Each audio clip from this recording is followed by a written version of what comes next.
Iniciando a audiência pública do dia de hoje, eu passo a palavra ao Dr. Luiz Afonso dos Santos Sena, ele que é professor da Universidade Federal do Rio Grande do Sul e é o coordenador do ciclo sobre transportes no Brasil. Tem Vossa Senhoria a palavra. Muito obrigado, senador Collor. Muito bom dia, senhores senadores, senhores e senhoras. É um prazer para mim estar participando deste ciclo de debates, que é extremamente importante, acredito, para identificarmos as questões importantes para que a gente possa desenvolver este importante setor da economia do país, que é uma das bases para que a gente possa ter um desenvolvimento sustentável.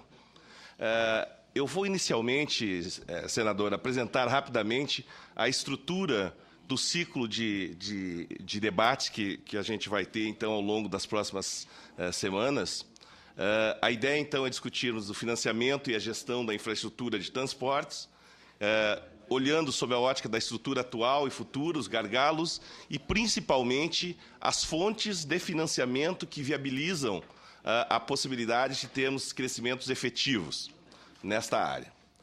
A ideia é que vamos ter seis debates, concentrando o primeiro hoje, em que nós teríamos uma apresentação dos assuntos, de uma forma geral, e o cenário atual da infraestrutura de transportes no Brasil e, de alguma forma, também caracterizando o que está acontecendo no mundo, até para que a gente possa ter uma percepção maior de como estamos inseridos nessas questões.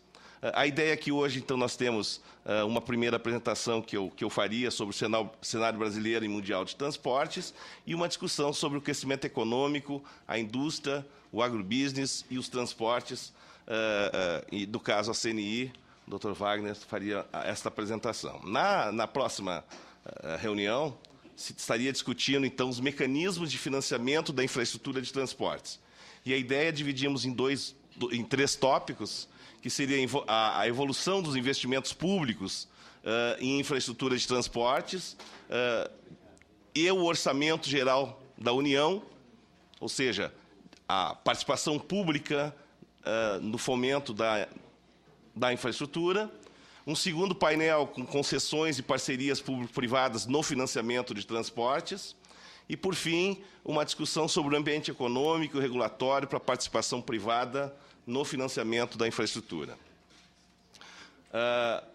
Depois nós teríamos a infraestrutura rodoviária e a mobilidade urbana, no terceiro painel, e que se estaria discutindo, então, a evolução dos investimentos públicos e o orçamento geral da União, as perspectivas das concessões e PPPs nas rodovias e a mobilidade urbana e a infraestrutura de transportes. Então, se procurou agrupar esses tópicos de forma a que se pudesse ter uma sinergia maior entre os diferentes subtópicos para que se pudesse produzir uma visão um pouco mais holística, vamos dizer assim, daquele subsetor.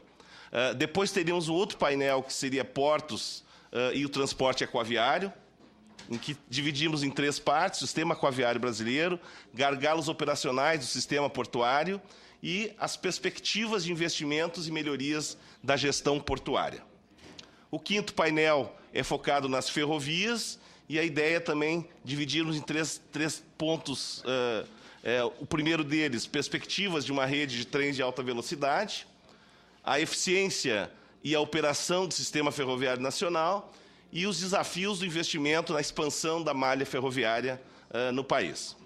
E, por fim, a ideia de falar um pouco sobre aeroportos e a multimodalidade, num primeiro bloco falando sobre perspectivas para a multimodalidade e a logística nacional, no segundo, a perspectiva do mercado aéreo brasileiro, de crescimento, expansão, financiamento, etc., e, por fim, os desafios do investimento na expansão e eficiência dos nossos aeroportos.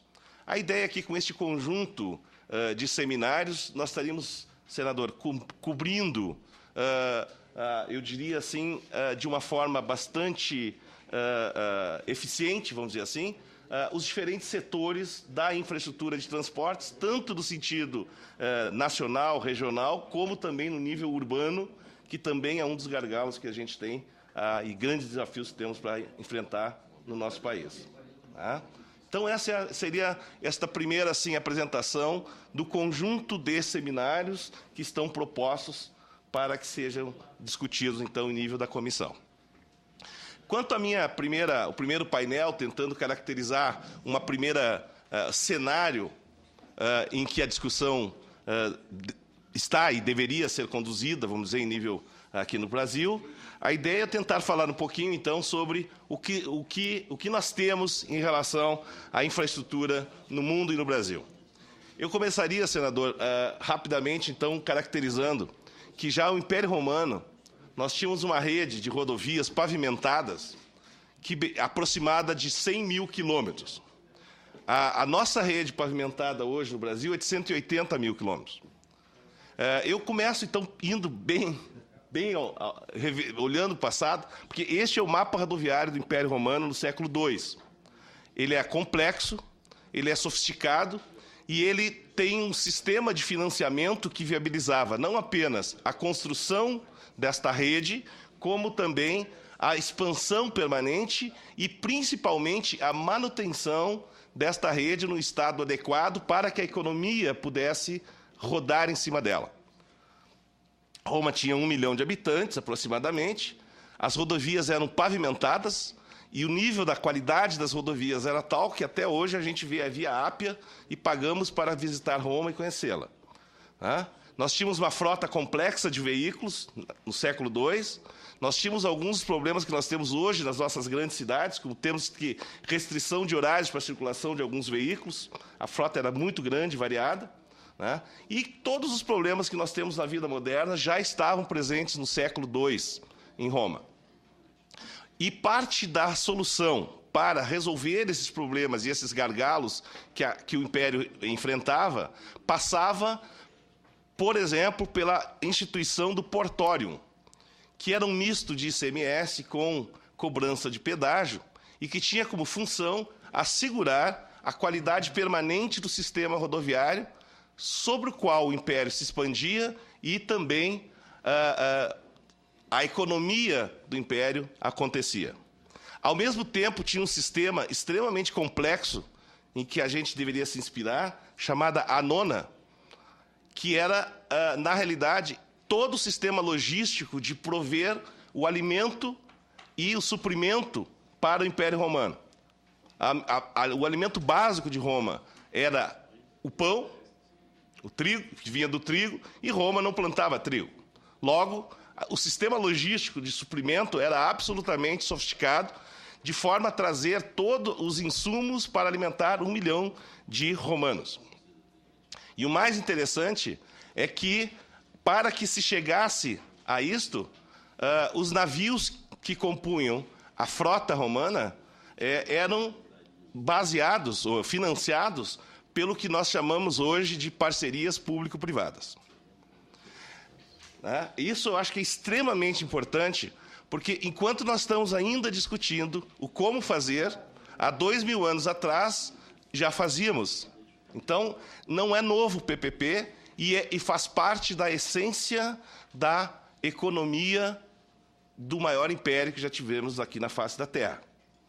Além das rodovias, também os portos, a navegação, o sistema de comunicação entre as províncias, que era complexo, estrutura comercial, sistemas de pagamentos, enfim, uma complexa rede de interligações que asseguravam a grandiosidade do Império, mas todo ele baseado na sustentabilidade econômica para que se tivesse a estrutura funcionando de forma adequada para suportar a economia.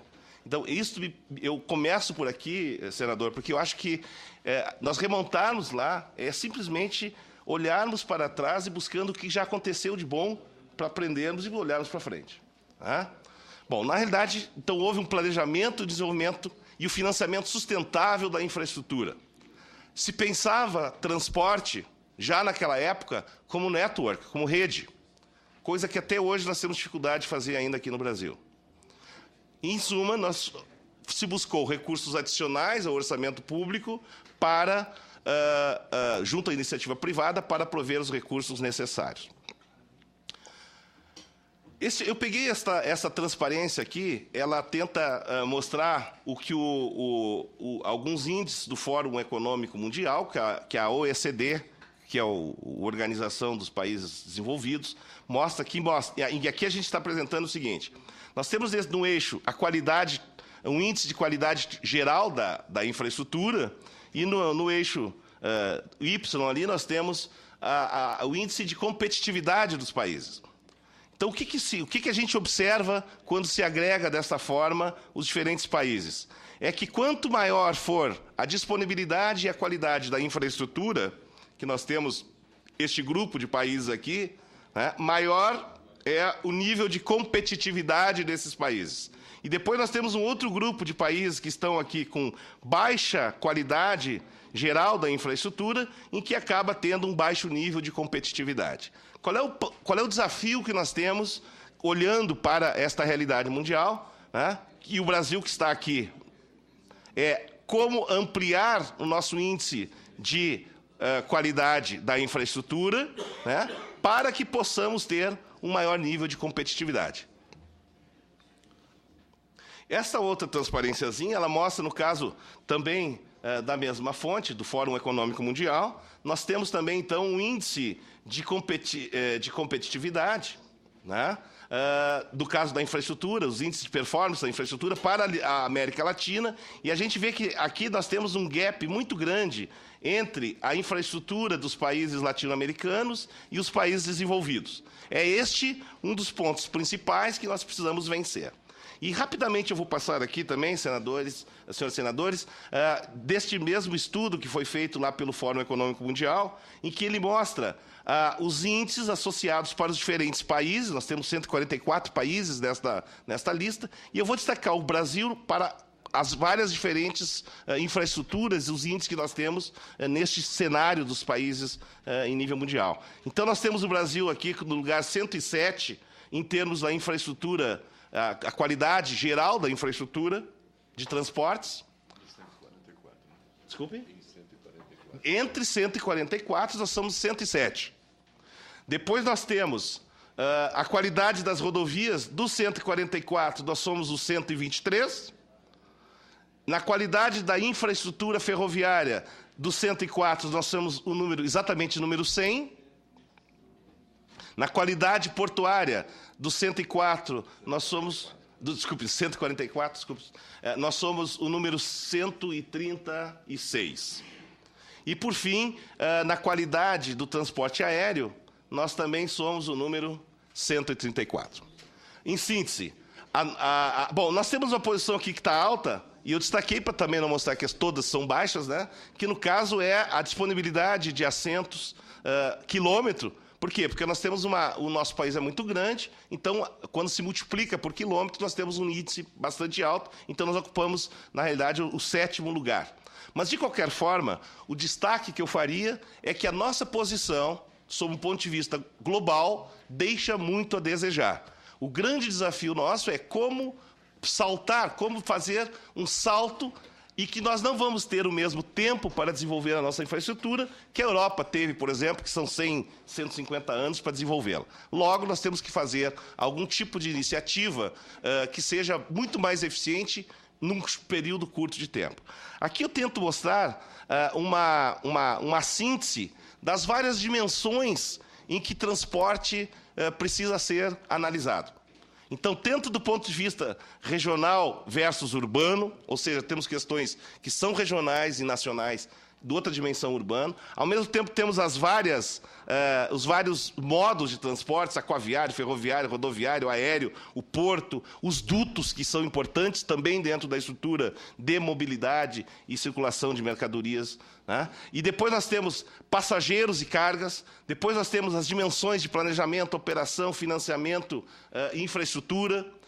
Temos as discussões relativas à gestão, as questões de terminais e armazéns, que são fundamentais como elos de ligação entre os diferentes modais.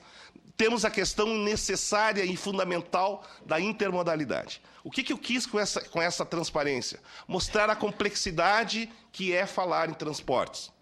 não podemos mais ser amadores na condução das questões de transportes. São questões complexas que requerem alto nível e sofisticação na análise e na solução. Questão de investimentos ainda mostrando, eu estou misturando agora um pouquinho de diagnóstico com solução. Aqui eu apresento também em que o economista Claudio Freytag, né, apresentou um trabalho que ele fez lá em 2008, né, em que ele mostra, por exemplo, que os investimentos em diferentes países, nós temos aqui em 2007 menos 0,5%, um pouco mais de 0,53% do PIB sendo investido em infraestrutura de transportes. Ao mesmo tempo, eu pego um gráfico aqui que foi apresentado pelo DENIT em 2011, que mostra o histórico, né, em que a gente teve lá na década de 70 o nosso pico da ordem de 1,8%, né, por cento do PIB, isso em transporte, apenas em transporte, e foi caindo, e essa última chamada década perdida, aqui nós tivemos números absolutamente irrisórios, né, comprometendo a nossa capacidade, obviamente, e a nosso nível de competição. Nos portos também, peguei outro estudo também, que no mesmo estudo do Claudio Freytag menciona, em que nos portos estamos lá botando 0,02% do PIB investidos nos portos brasileiros no ano de 2007. Obviamente que a gente está fazendo tendo uma série de melhorias no país, como redução de pobreza, da desigualdade, né, o PIB per capita aumentando, crescimento da renda, né, e um dado importantíssimo que talvez se consiga, ainda em 2015, antecipar a meta de redução de pobreza, lá das metas de desenvolvimento do milênio, né, que seria extremamente importante e que, de alguma forma, mostra que nós estamos melhorando dramaticamente nas condições, na distribuição de renda, etc. Mas, ao mesmo tempo, continuamos com alguns problemas. Então, ainda mostro aqui, né, no caso, citando alguns exemplos, como o PIB, que a expectativa é mais do que dobrar até 2030, né, o poder, olhando sob a ótica do poder de compra, também crescimentos extremamente importantes em relação à nossa condição econômica. Contudo, nós ainda continuamos com algumas questões, como ainda hoje muita gente vivendo aí com menos de $1,50 por dia. Ao mesmo tempo, nós temos esta realidade, e eu juntei tudo nesta transparência, acho que ficou bastante interessante, mostrando que hoje nós temos, e isso vai afetar diretamente as nossas questões de infraestrutura, em que nós temos praticamente todas os grandes fabricantes de automóveis instalados no Brasil, visando fundamentalmente ao mercado interno, né? As fábricas distribuídas aí ao longo do país, né? A produção crescendo dramaticamente. Já em 2001, então, em 2091, nós teríamos, da ordem, com dados aqui da Anfávia, de 960 mil veículos por ano, 3 milhões já em 2011, e a expectativa, inclusive, que seja da ordem de, já em 2015, da ordem de 5 milhões de veículos, né? Ao mesmo tempo, nós temos lá a participação dos tributos sobre os automóveis é bastante elevada no Brasil. Depois nós temos aqui a frota, que também vem crescendo dramaticamente, né, dos vários tipos de veículos que nós produzimos aqui. Neste grafiquinho, habitantes por veículo, a gente vê também que está crescendo dramaticamente. Nós tínhamos lá em 2001 8,6 habitantes por veículo. Nós já temos em 2010 6,1, mas se a gente olhar mais ou menos como os países estabilizam, a gente vê que ainda tem um crescimento dramático para acontecer. Eu diria que ainda sair de 6,1 para chegar aí perto de 2. Ou seja, o cenário que se avizinha é de cada vez mais termos uma demanda muito maior ainda por infraestrutura de transportes, no caso, rodovias, tanto as rodovias como a infraestrutura em nível urbano, a mobilidade urbana. Aqui eu tenho também, então, mostrando que o crescimento da produção, que eu já tinha mostrado na outra, mas aqui ele mostra comparando com outros países, e a gente vê que na Europa estabilizou praticamente a produção, à exceção da Alemanha, e nos outros estão ainda eu já estou encaminhando, eu imagino que seja... Estou aproximando? Está bem assim? Está ok. Bom, mas, de qualquer forma, aqui apresenta, então, para os vários países, e a gente vê que, realmente, esta curva de crescimento aqui na produção de veículos no país tende a crescer dramaticamente. Nós temos aqui, no caso no Brasil, né, um incentivo grande às multinacionais para produzirem em nível local, né? Ao mesmo tempo, nós temos uma carga tributária incidindo sobre o setor, que é a mais alta do mundo, né? Já mencionei antes que a nossa previsão de crescimento em 2015, a produção da ordem de 5 milhões de unidades, né? Bom, nós tivemos agora, inclusive, recentemente, o governo adotando medidas para incentivar, manter a atividade econômica, utilizando a indústria automotiva como um dos elementos para manter este crescimento, através da redução do IPI, por exemplo, né? Ao mesmo tempo, o país possui uma iniciativa que é benchmark internacional, que é o programa do álcool, né? O programa do etanol, em que nós temos... na realidade, a gente é referência.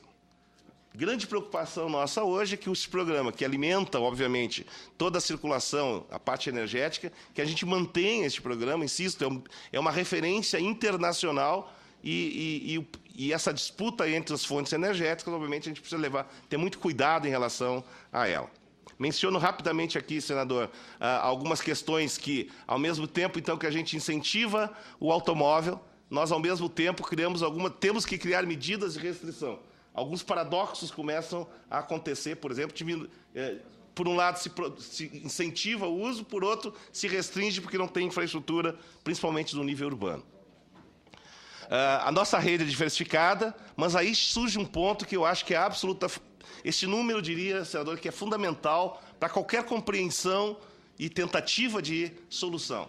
A nossa rede é uma das maiores do mundo, rodoviária, por exemplo, porém, é uma das menos pavimentadas do mundo. Nós temos apenas 12% das rodovias pavimentadas. E os dados da CNT mostram que, mesmo desses apenas 12% que são pavimentadas, boa parte das rodovias encontra-se em situação regular, ruim e péssima.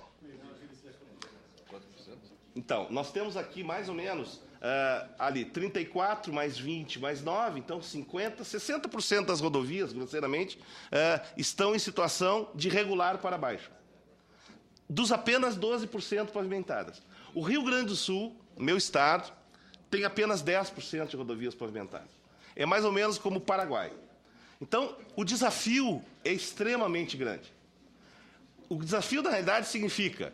De onde nós vamos tirar recursos para mudar esse cenário? A Argentina tem 26%. E todos os países do BRIC, o pior é a Índia, que tem 40%. Então, realmente, os números são absolutamente preocupantes, senador. Em nível urbano, nós temos também uma solução de sistemas de transporte de massa muito pequeno, dada as necessidades, e hoje o Brasil já está com mais de 80%, quase 90% da população é urbana. Logo, nós temos problemas seríssimos a resolver no nível urbano, né? Bom, e aí agora começa, de alguma forma, eu já encaminhando a segunda parte, quase já aproximando do final da minha apresentação, a ideia de que, historicamente, transporte, ao contrário de outras áreas, ela não vem sendo conduzida no país. Eu usei a expressão que ela tem sido tratada como uma espécie de área de segunda divisão. Quando a gente discute energia elétrica, telecomunicações, água e esgoto, o nível da discussão é muito superior ao nível que nós temos de discussão na área de transportes. Os desafios que nós temos estão associados com de onde virão os recursos, como acomodar e compatibilizar os interesses locais e gerais. Eu dou um exemplo. Hoje, no Orçamento Geral da União, nós discutimos a ponte em determinada cidade, do interior de um determinado estado. Nós discutimos lá a pavimentação de um acesso de uma determinada cidade. O equivalente, se nós estivéssemos discutindo energia elétrica, seria nós discutir se a torre de transmissão deveria ou não ser construída numa determinada área. Só que energia elétrica não discute torre de distribuição, nós discutimos a rede. Então, a priorização dos investimentos ele precisaria se dar segundo uma lógica de observação da rede como um todo. E esse, eu diria, que é um dos problemas fundamentais, inclusive, da eficiência, porque mesmo com poucos recursos, se nós direcionarmos adequadamente os recursos, nós podemos ter um incremento do ponto de vista de eficiência. Quando nós pulverizamos o recurso apenas com o objetivo de atender às questões políticas locais e desvia o fato e aquela alocação do recurso de uma lógica mais estratégica, nós estamos, na realidade, esta pulverização do recurso não agrega do ponto de vista da eficiência do sistema. E, fundamentalmente, eu destacaria, e essa expressão aqui eu coloquei até para chamar a atenção mesmo. Nós temos várias rodovias brasileiras em que tem lá um determinado ponto da rodovia que é chamada Curva da Morte. A Curva da Morte, se nós estivéssemos em um país já mais organizado do ponto de vista do transporte, ele teria uma única vez isso aconteceria. Mas nós temos décadas em que aquela curva continua sendo chamada de Curva da Morte. Então, por que isso acontece? Porque nós não conseguimos tratar esses assuntos de uma forma preventiva. Então, ele só vai ser dado uma solução quando o custo, em termos de vida, em termos de perda de produtos, etc., chegar num nível tal em que ele fica insuportável manter aquilo. Então, as correções não são feitas no momento adequado. E, por fim, eu destacaria ainda aqui a questão da omissão dos governos, principalmente em nível dos estados e dos municípios. E eu vou citar agora aqui o caso do meu estado, do Rio Grande do Sul, que vive agora um momento extremamente interessante.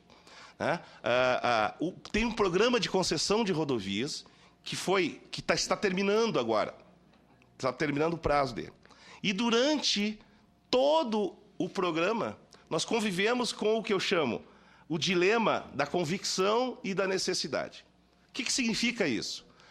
O governo, em algum momento, se deu conta da necessidade de chamar o setor privado para auxiliar no provimento de infraestrutura. Mas, imediatamente após o lançamento do programa, iniciou o que eu chamo da falta de convicção. Porque ele foi por necessidade e não por convicção da necessidade de chamar, da convicção de chamar. Então, o que aconteceu? O programa foi implementado, mas o tempo inteiro o próprio Estado se omitiu na defesa do próprio programa. Então, passaram-se 15 anos, que estão encerrando agora, em que aconteceu de tudo que é possível imaginar do ponto de vista de como não conduzir um programa de concessões. Aliás, o Estado do Rio Grande do Sul, hoje, eu diria que é o benchmark do que não fazer em termos de concessão. É só olhar para lá, fazer o contrário do que foi feito, e provavelmente vão ter um bom sistema de concessão. Eu insisto muito nisso. Por quê? Porque gerou hoje uma antipatia da sociedade em relação à concessão, que provavelmente vai contaminar outras possibilidades de parceria entre o setor público e o setor privado para prover infraestrutura, outras infraestruturas. O investidor olha hoje, certamente, para o Rio Grande do Sul com desconfiança, porque o governo se omitiu, o governo não fez a defesa, o governo não reajustou tarifas quando tinha que reajustar, e isto é absolutamente fundamental para que nós tenhamos uma sustentabilidade econômica financeira para que os projetos possam decolar. Minha preocupação é que isso possa contagiar, inclusive, os programas, porque o investidor observa tudo o que acontece no país, mesmo que seja em nível do Estado. Aqui eu apresento rapidamente os métodos de cobrança e de financiamento. Então, nós temos métodos indiretos de cobrança, como os impostos. Eu até destaco aqui mais como simplesmente um destaque curioso, que na Europa já se cobrou imposto sobre pneus para financiar a infraestrutura. Obviamente, o resultado, senador, é que daí o pessoal não trocava pneu. Né? O europeu se comporta racionalmente, como nós aqui. Então, obviamente que aumentou o acidente. Então, cuidados que tem que ter quando se identifica as diferentes fontes de financiamento. Depois temos os métodos diretos de cobrança, que o pedágio é um dos exemplos. Temos o selo pedágio, né? Que também já usamos aqui no Brasil. Né? E obviamente, uma cobrança combinada, que eu diria que é impostos mais cobrança, que eu diria as PPPs hoje, boa parte delas, se encaixam nessa ideia de cobrança combinada. Esta figurinha, rapidamente, aqui, é também uma forma diferenciada de mostrar, e eu acho que isso que aqui tem que ficar bastante presente nas nossas, no imaginário, que nós temos, então, um pedaço da infraestrutura que pode ser autossustentável, ou seja, ela pode viver completamente dos recursos arrecadados na própria via, no próprio sistema, ferroviário, hidroviário, enfim, qualquer um deles, são recursos que vêm dos usuários. Depois, regimes em parceria que nós combinamos. E aqui, ao invés de falar de PPP, eu prefiro falar da parceria usuário e contribuinte. Por quê? Porque o usuário é quem está pagando e o contribuinte, que são os recursos que vêm públicos. E, por fim, nós temos que a grande maioria, que, obviamente, vai continuar vindo dos recursos do contribuinte, que são, por exemplo, no caso de rodovias, quando o volume de tráfego é baixo. Bom, obviamente que toda a ideia é se trabalhar sempre de forma integrada, olhando do seu ponto de vista o porto, a questão da armazenagem, que ontem foi motivo ainda do governo federal criar um programa dentro do que está acontecendo do pacote agrícola, etc. A questão dos aeroportos, e não olhar a questão do aeroporto simplesmente sob o ponto de vista do passageiro, mas fundamentalmente da carga. Outro exemplo também que eu citaria aqui, só para falar do meu estado, fica mais fácil. Aí cria um problema só local e não brigo com mais ninguém, senador. Nós temos lá, eu participo do Conselho de Infraestrutura da Federação das Indústrias lá do Estado. E fazem, mais ou menos, desde que eu participo, uns 15, 16 anos. Fazem 16 anos que se discute a necessidade de ampliar 800 metros o aeroporto Salgado Filho para que ele possa suportar que um avião carregado possa levantar e chegar em qualquer país outro. Qualquer lugar além de Lisboa, que é mais ou menos o limite onde ele consiga chegar, e de Miami. Então, se eu quiser ir para Chicago, levar carga, produtos de alto valor agregado, chip, etc., não consigo, tem que fazer escala em São Paulo, logo, custo logístico, toda a operação, aduana, etc., tem que ser feito em São Paulo, significa um custo adicional maior. Então, fazem 16 anos que eu acompanho a discussão da necessidade de se ampliar o Salgado Filho. Eu confesso, senador, que eu não consigo entender como é que o Estado importante como o Rio Grande do Sul discute 17 anos e não consegue fazer 800 metros de expansão no aeroporto. A pista, só a pista. Não estou nem falando do resto, só a pista. As explicações são várias, nenhuma me convenceu até agora. Né? E confesso a minha ignorância setorial, mas isso não pode acontecer. Isso é um gargalo crucial no desenvolvimento do Estado, por consequência do país. Né? Os vários países que tiveram... Bom, desculpa, concluindo, questão das ferrovias, que agora temos também soluções que passam pela participação privada, as ferrovias convencionais. Os trens de alta velocidade. Várias vezes me perguntam, puxa, faz sentido construir um trem de alta velocidade quando nós ainda temos pobreza no país? Bom, esse é o desafio de quem não vai ter 150 anos para desenvolver a sua infraestrutura. Nós temos que fazer as duas coisas simultaneamente. Nós temos que gastar muito, se a gente quer ter o trem de alta velocidade. Ele está localizado onde está localizado quase 50%, 60% do PIB brasileiro. A solução tem que acontecer. E o desafio, insisto, ao contrário da Europa, que teve 150 anos para montar a sua infraestrutura, é que nós temos 5, 10. Como fazer isso? Vamos ter que ser criativos, muito criativos, quebrar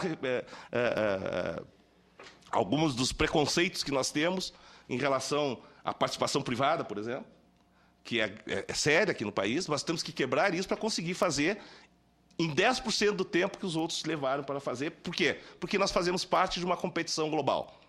E o impacto de não termos trens, portos adequados, enfim, infraestrutura adequada, é que nós vamos perder competitividade. Vários exemplos, aqui eu passo bem rápido, de programas de concessões e parcerias publicadas nos vários países. Então, todo mundo está participando disso. É França, Itália, Hungria, países ricos, países intermediários, países pobres. Né? E eu cito vários exemplos, depois vou acelerar aqui rapidamente, que eu sei que o tempo está terminando aqui. Mas o que eu citaria era o exemplo da China. A China é um país comunista, e que tem o maior programa de concessões para iniciativa privada do mundo. E o exemplo que eu vou citar, e aqui eu coloco aqui, a primeira freeway, a primeira rodovia autoexpressa da China, ela tinha 147 quilômetros, foi inaugurada em 1988. Em 2005, eles já tinham 41 mil quilômetros de autoestradas. 147 quilômetros. De 1988 a 2005, eles têm 41 mil quilômetros. A expectativa é que tenham 85 mil quilômetros daqui a 30 anos. Sem entrar no mérito, a China é nosso parceiro e nosso competidor. Nós talvez não seja impossível fazer o que eles façam, mas nós temos que ter como objetivo tentar fazer algo similar. Como fazer? Puxa, vamos ter que ser criativos. Talvez usando este leque de alternativas que nós temos aqui, que eu apresento, as várias formas, por exemplo, de parceria público-privada. Aqui no Brasil, nós temos duas legislações. Nós temos a Lei das Concessões e a Lei das PPPs. Né? No restante do mundo é uma só, porque concessão é uma forma de PPP. Né? Mas, independente da questão legal, a questão é que existem várias possibilidades de estabelecimento dessa parceria. Bom, por que nós temos que intervir logo? Porque se a rodovia ou a infraestrutura de uma forma geral passar do ponto, fica tão mais caro reconstruí-la que praticamente acaba com os nossos recursos sempre em cima das mesmas rodovias. Então, a ideia é ter planos de manutenção permanentes. Nós temos que sair de uma situação de artesanato, que eu chamo... Operação tapa-buraco, na minha visão, é um artesão. É uma condição de artesanato, não é indústria. Todas essas fotos aqui não são na África, são no Brasil. Para uma situação de indústria. O que significa? E cada vez mais nós precisamos ter serviços acoplados. O nível de exigência, o mesmo usuário, o mesmo consumidor de serviços de telefonia, quer rodovias que também tenham serviços acoplados, obviamente. Aqui, então, eu repito um pouquinho, esses países todos têm 100%, Alemanha, França, Itália, Reino Unido, Suíça, Holanda, 100% da malha pavimentada. Aqui começa a vir decrescendo e aqui estamos nós. Por que nós temos programas de concessão que têm sido utilizados em nível internacional? Por uma razão muito simples. Os bancos que fazem empréstimos, Banco Mundial, BID, etc., os chamados donors desses organismos internacionais, se deram conta que muitas vezes eles emprestavam recursos para os países, e o que eles chamam de entidades subnacionais, são estados, municípios, e o pessoal, os governos, antes de terminar de pagar aquele empréstimo, já estavam pedindo novamente recursos para reconstruir aquela infraestrutura. Por quê? Porque não tinham planos de manutenção acoplados. Logo, a infraestrutura se degradava a tal ponto que tinha que reconstruí-la. Então, eles começaram a condicionar empréstimos quem quer empréstimo precisa ter um plano de manutenção daquela infraestrutura. Aqui uma síntese e o que eu chamaria de perspectivas futuras.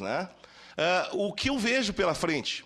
Um forte aporte de tecnologia em todas as infraestruturas. Os sistemas de VTMS nos portos, sistemas complexos de gestão nos aeroportos, as rodovias com sistemas de informação aos usuários, que evitam acidentes, que dão informação e qualificam essas rodovias.